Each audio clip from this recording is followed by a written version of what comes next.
Thank you for watching our video. Please give us a big like, subscribe to our channel for new videos every day with amazing cars. Leave us your opinion in the comment section on the video. Thank you. Toyota brought out the first Corolla way back in 1966. For the last 52 years, there's never been a time when you couldn't buy a new Corolla, and Toyota made it the biggest-selling nameplate in automotive history by offering an affordable car with reasonably good performance and utility. Lately, the Corolla hatchback space has been occupied by a rebadged and somewhat lackluster Scion. The 2019 Corolla hatchback follows the best Toyota traditions with two easy-to-understand trim levels, SE and XSE. That's all, and it's refreshingly easy to track all the goodies.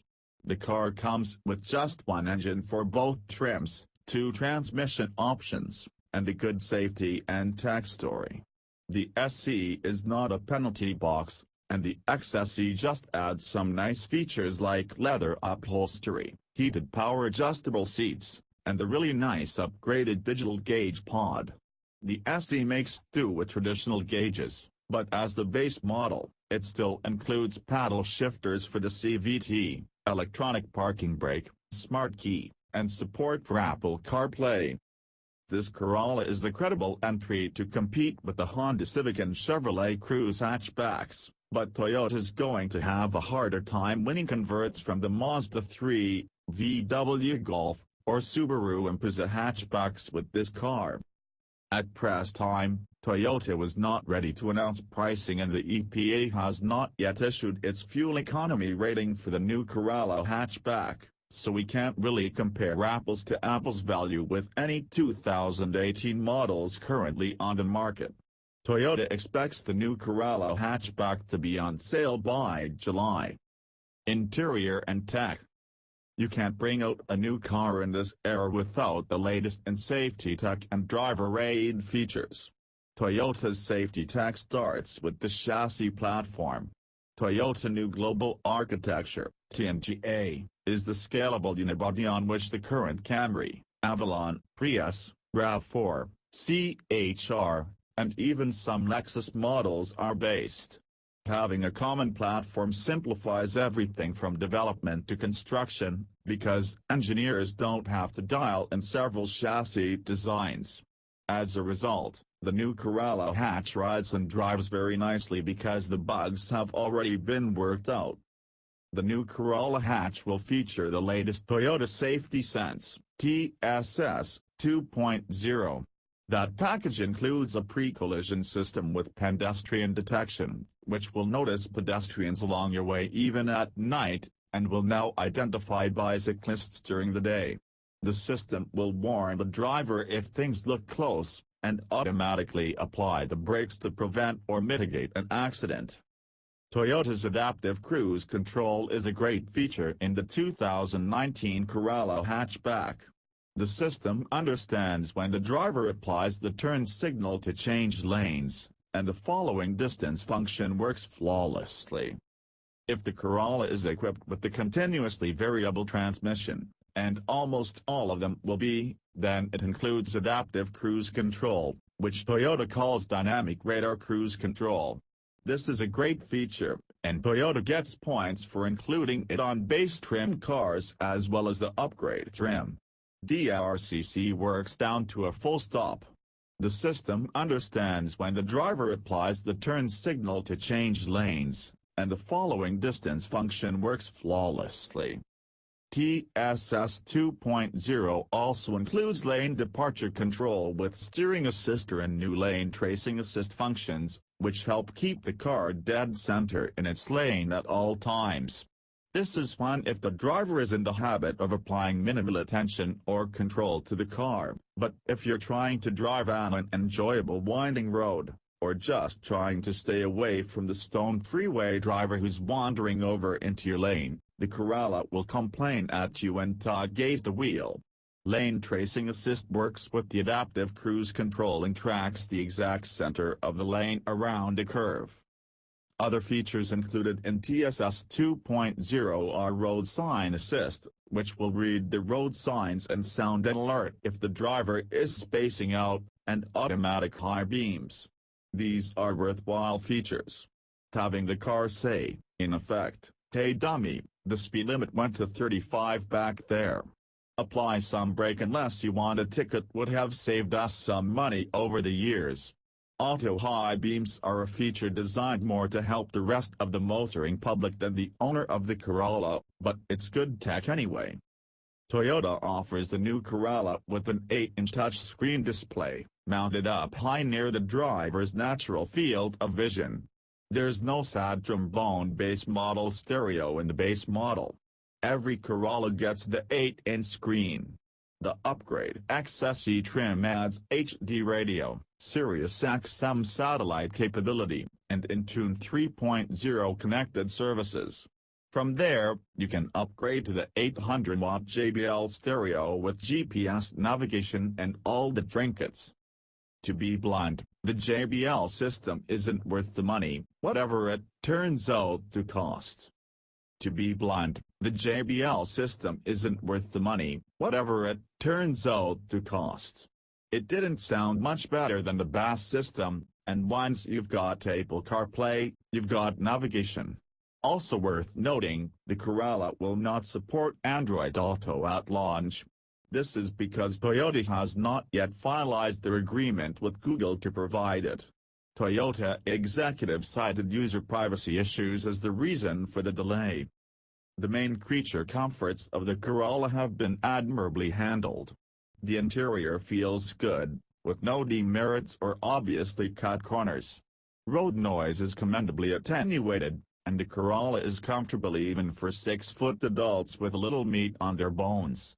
Toyota didn't provide interior cargo volume stats, but the new car is longer and wider than the outgoing Corolla M, and it feels more spacious. The rear seats fold flat, providing the capacious cargo space that is the sine qua non of the hatchback. One more feature to call out for praise is the composite rear hatch. By composite, Toyota means plastic, and we had some doubts about that. But when you use the Corolla hatch, it's solid yet lightweight, and using the molded polymer allows Toyota to get great shape into the material. The Corolla definitely gets bonus points for this feature. Driving experience. The 2019 Corolla Hatchback gets just one engine for the whole line, and it's a good one. The new 2.0-liter normally aspirated 4-cylinder improves on the outgoing 1.8-liter, delivering 168 horsepower and 151 pound-feet of torque. Those aren't numbers that will burn any barns in 2019, but the Corolla uses the available power wisely. Now here's what you really need to know. There are two transmission options for the 2019 Corolla Hatchback, a 6-speed manual and a continuously variable unit. The CVT is new, and features a real fixed-ratio first gear. That's critical because it gives the Corolla hatch a confident and decisive feeling when pulling away from a stop. There's none of that rubber band slingshot feeling where you inch along while the engine whines, then finally take off. The Corolla just moves out smartly. The CVT does a good job of matching its working ratios to the power available from the engine. The Corolla is not a hot rod, but it's perfectly acceptable as an economy hatchback. Once going, the CVT emulates a 10-speed automatic transmission, and it includes paddle shifters if you feel the need to pretend to shift. The point is, the CVT does a good job of matching its working ratios to the power available from the engine. The Corolla is not a hot rod, but it's perfectly acceptable as an economy hatchback. In the ordinary way of things, you'd be expecting to hear about the manual transmission as the performance option, and we expected the same thing. Then we drove it, and this is the only area where Toyota really stumbled with the new Corolla hatch. The manual comes with rev-matching programming and also some code to help drivers avoid stalling the engine when leaving a stop. That all works pretty well for learners, but it blunts the engine, which is the opposite of what you want and expect from a manual transmission. The shifter itself is also disappointing, with a loose feeling and generally seeming like an afterthought.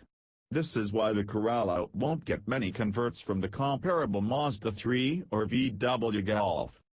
On the road, the Corolla hatch is enjoyable with the CVT. The little car goes where you point it and it will cut a curve.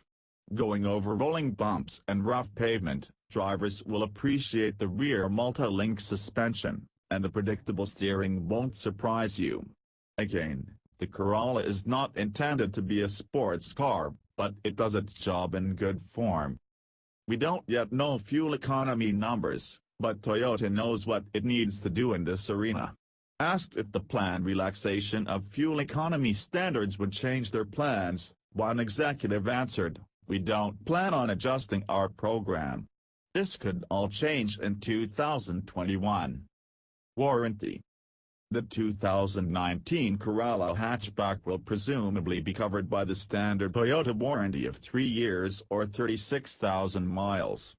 Given over 50 years of experience making Corollas and Toyota's general reputation, reliability shouldn't be a concern with this car.